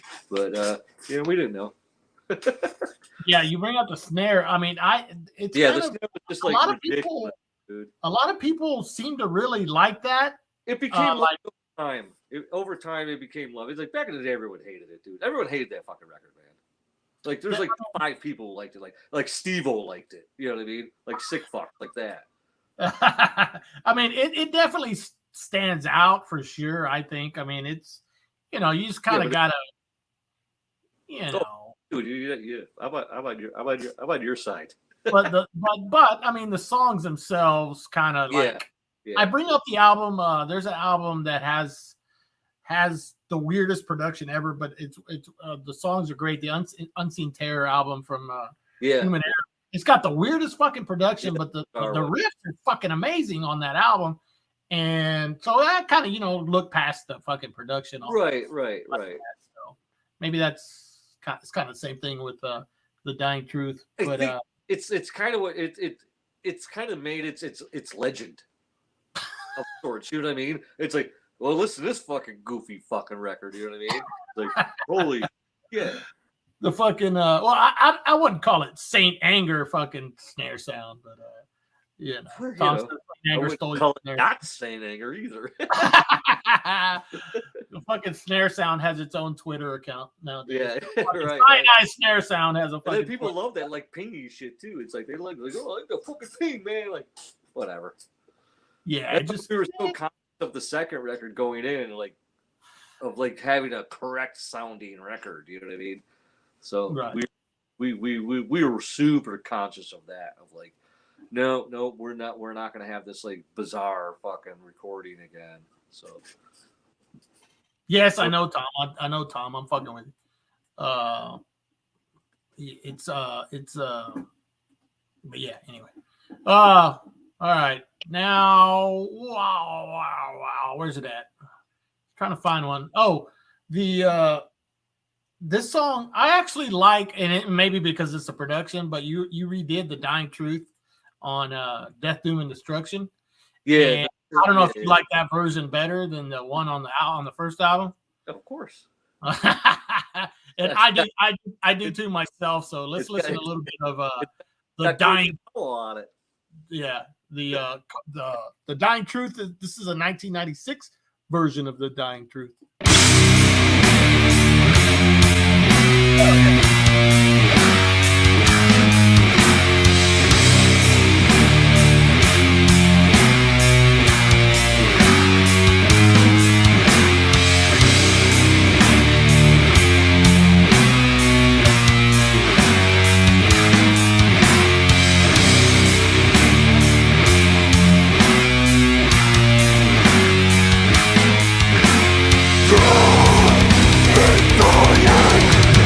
Die!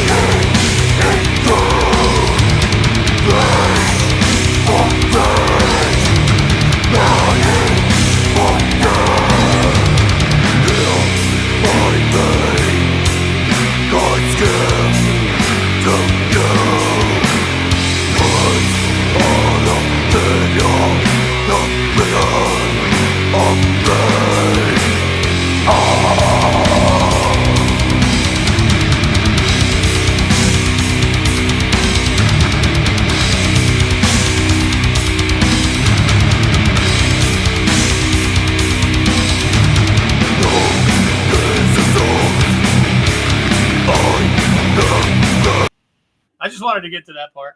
Yeah, Something about those fucking like those are like my favorite, like Cyanide.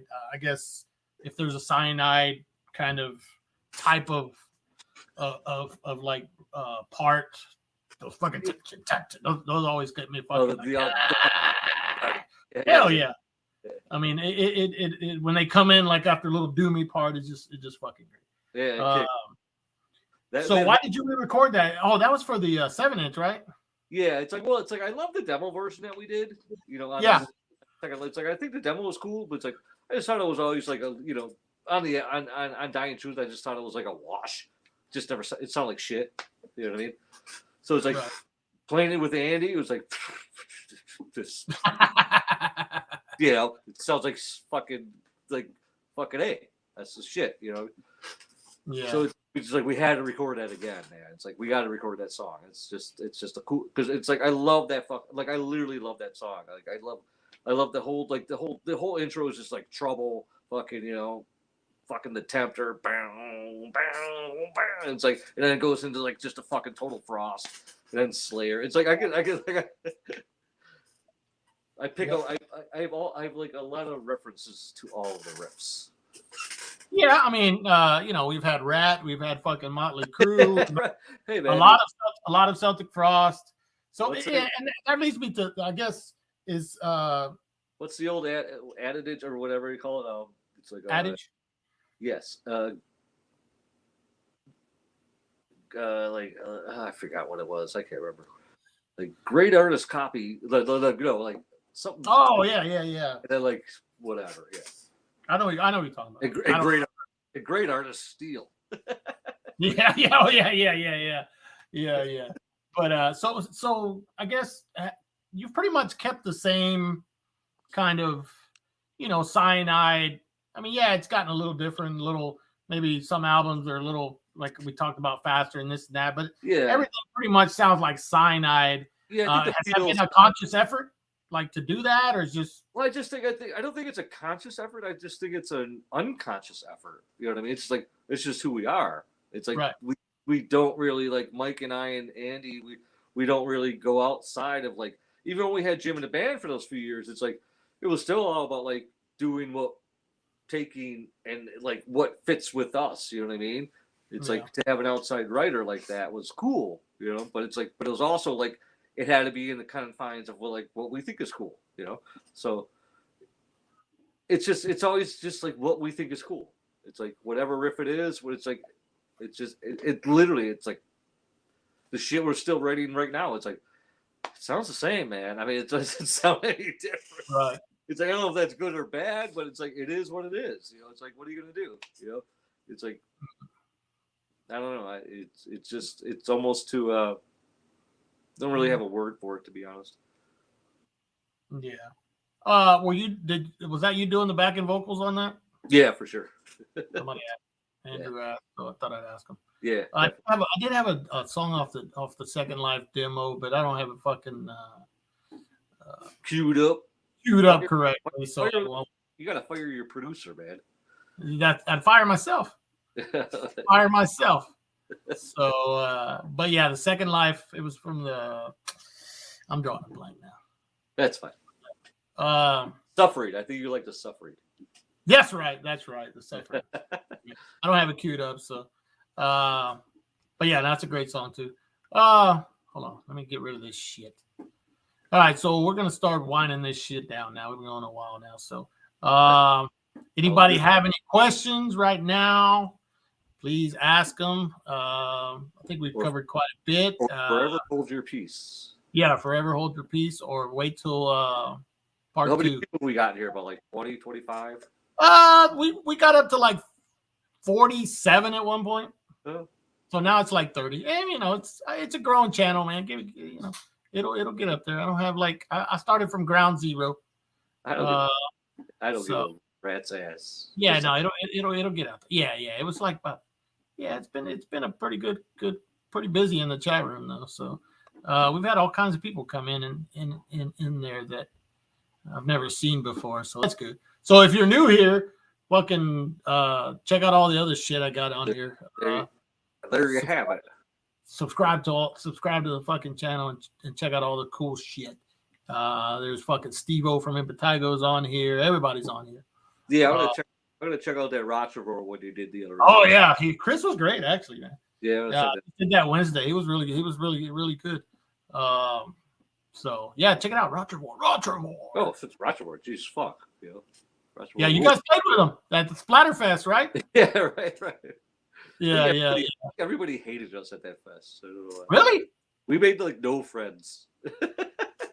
Why is that? But that might be us also. No, part of the problem. I'm not sure. I don't know. You know, I don't know.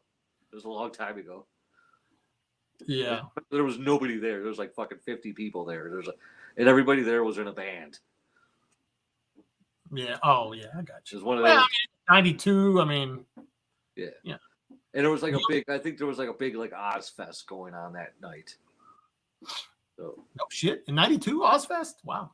Yeah, it was some sort of fucking big fucking metal fest. Yeah, I think it might not have been an Ozfest.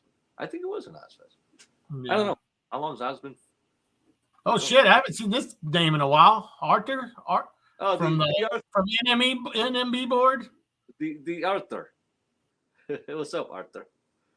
Yeah, he's doing the Chicago. Chicago. Yeah, English guy, right? He's doing the Chicago metal book. Oh, He's been working on it for 12 years. Nice. I want to see it. I just talked to him today. He's like, hey, I have like 500 to 600 pages. I'm like, okay, good luck with that. Shit. Time to start editing there, buddy. Hey, you ever play? Carl asked, you ever play a guitar on anything else other than Cyanide? I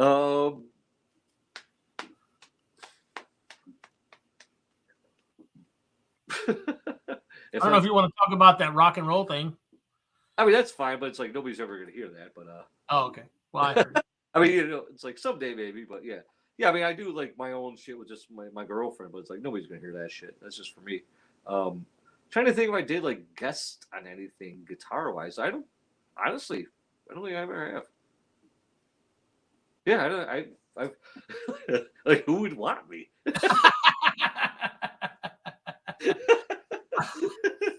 Let me get the guy from Cyanide to play that fucking like Tom Warrior lead. You played live. Tom said you played live with Dog God. Oh, I did. Yeah, one time. Yeah, that was a hell of a long time ago. I was shit faced out of my mind. Like I fucked up my own song. They played like Dog God covered Funeral. They're like I fucked it up. Oh wow. Little bit. So yeah, but yeah, I really haven't jammed with anybody else. That's funny. Let's start a band. We'll start a band. I don't have enough bands. Yeah, you don't. You've actually been slowing down, man. What's up? Well, I you know why I started doing this shit? It's just so I would stop fucking picking up the guitar and like and asking Matt to hey, let's start another fucking band, dude. So, that's cool. I'm good with this. Yeah. So I'm like, yeah, you know, it's I was like, fuck it, you know, because I haven't, and we're actually supposed to jam tomorrow, so it's the first time we jam in a while. So doing this shit has kind of slowed that down for me because I was just constantly. Yeah, well, yeah, it's like you're like, our guitar player Jim, who was with us for Divide and Conquer and fucking Death Tube, but. You're a riff writer. Like you could write like 100 riffs a day. He's the same way. It's like yeah. So I slowed that down quite a bit. So it's like fuck it. But who knows? Maybe I'll pick it up. But because we need to get a couple more bands going. Yeah. Me and fucking Matt. That's all I got. All I need is a drummer. I got Matt. So yeah, I mean he's a master. So yeah, he's good, man. He's good. He does all right. Yeah, so, man. He's salt of the earth. I love that dude. Yeah, he's all right. Oh wait, I forgot this one picture. I wonder what the hell's going on here? Where was this at? Oh, that was when we recorded Descent to Hell. That's just okay. In the studio, Mike just being probably Mike. Like fuck you, turn up the bass. Yeah. Turn the bass. All right, we did. Like, oh yeah, wait, yeah. Yeah, we did quite a bit. So that's cool. Well, shit, man. Yeah. All right. Well, we're gonna end it with one. I had more songs, but nah. To me, I think this is the fucking just a hell of an opener on an album, and it fucking kicks ass all the way through. And I think you said I think you stopped playing it live, maybe. But let's listen to. I gotta say it like Mike. Desecration Storm. Oh, Desecration Storm.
That song, I'm sure when you play that song live, people go fucking wild, right? Yeah, we'll never stop playing that song live, man.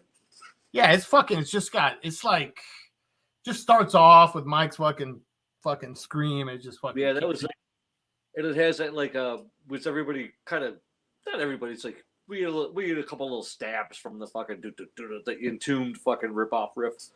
Oh yeah, it's like But Life Goes On. It's like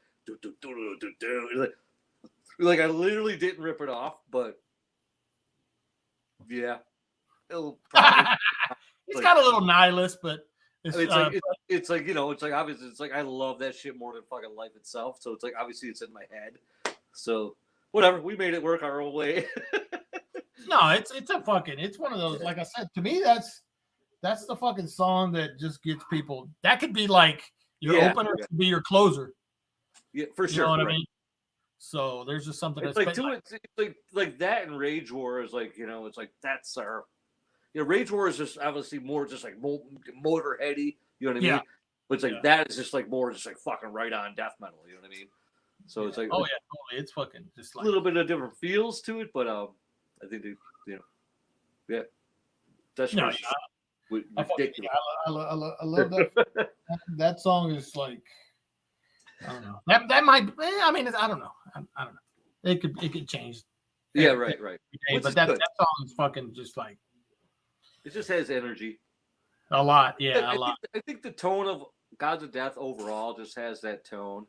It's just like it's like by tone I just mean energy of like the band connecting. It's like it really was a bit of a pinnacle for us after so many years of playing. Like, wow, we put out an album like this. We didn't even try to write a record. We were just like writing songs. And then we were like, oh, we're like 6 songs deep. We're like, whoa, I guess 2 more? And I was at a Niflheim show in Chicago, and Chase from Hell's Headbangers was there.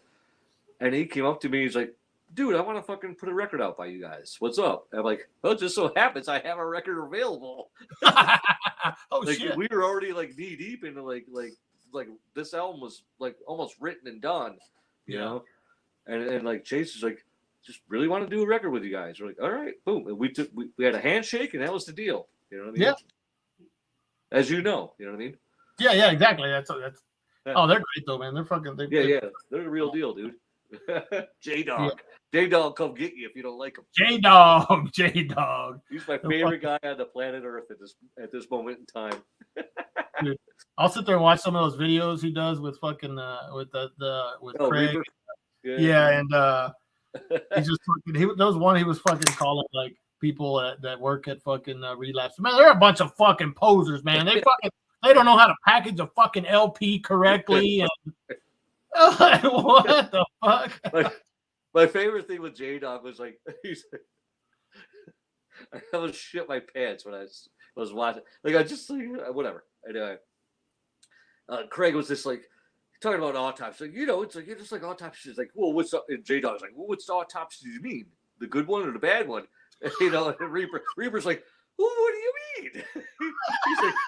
he's like, well, the bad one. Everything after Survival. Oh shit! God damn! That's what I was like. God damn! God damn, Mr. Fucking Death Underground, Jesus! Right. He's like, you don't like metal funeral. He's like, boring as shit. Got 2 good songs. Wow! I love J-Dog. He's my man. That's fucking hilarious. I want to lift weights with him. Yeah, no shit. Yeah, that dude's fucking, that's the team, man. That's the winning team to be on, bro. shit. I like shit, bro, with only when I talk about like that shit. Yeah, bro, hey, bro. Right, what's up, bro? What's up, brah? Brah. Isn't that their word, brah? That's his word, brah. Hey, brah. But yeah, all good, dude. Hell yeah. Well, cool, man. I guess we'll fucking wind it down now. It's been so bad then, huh? Been 2 fucking hours already, so this has fucking been cool. I tried something different with you with like the songs and shit, so yeah, hopefully people kind of dug that. I thought it'd be something kind of cool to try out. Get your opinion on on somebody's opinion on the songs that they wrote and recorded and all that shit. So I don't think I've seen anybody doing that before. So yeah, it's interesting take. Yeah. So just trying different shit, It's also it just feels like it was honest. It felt honest. Yeah. I'm not fucking like hey, you got a new album coming out? Hey, talk about the new album. Talk about the tour. Man, fuck all that shit. It's the same fucking answers. How's tour going? It's fucking good, So I hear you. Anyway, well, cool. I'm glad you liked it, Ryan. I'll try to. It's kind of hard. There's only so many people that have so many songs or albums that I really give a fuck about. You know what I mean? So I can't really do this with that many people because it's like you had like J-Dog. Well, you only had fucking 1 good album. What the fuck?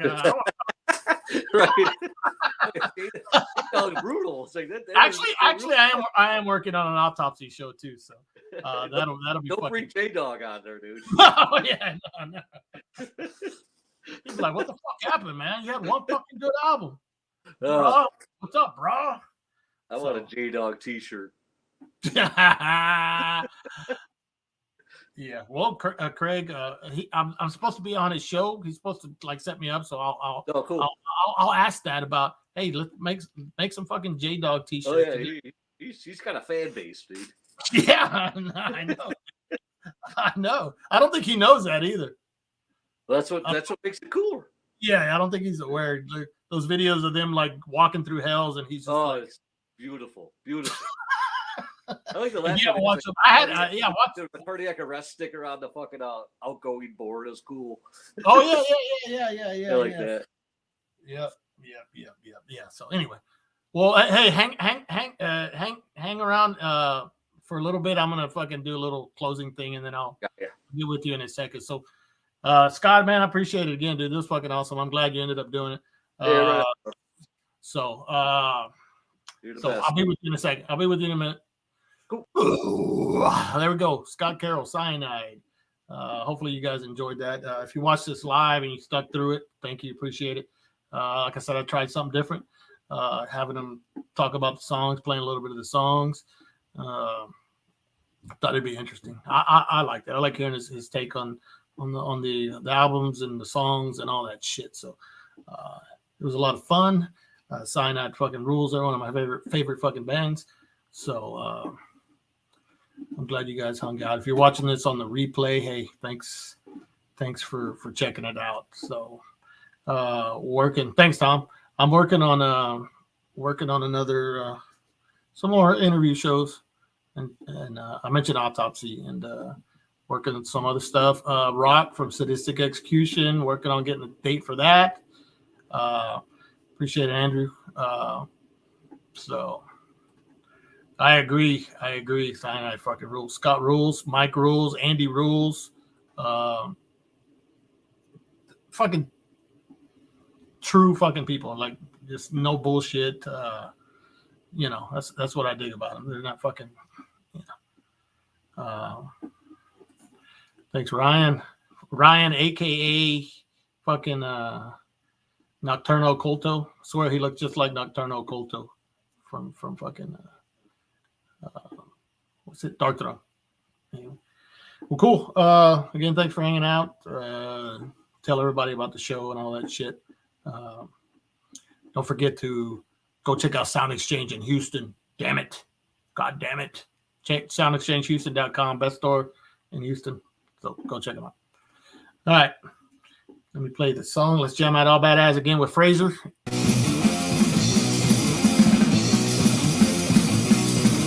Get it up, whoop it up, get it up, whoop it up.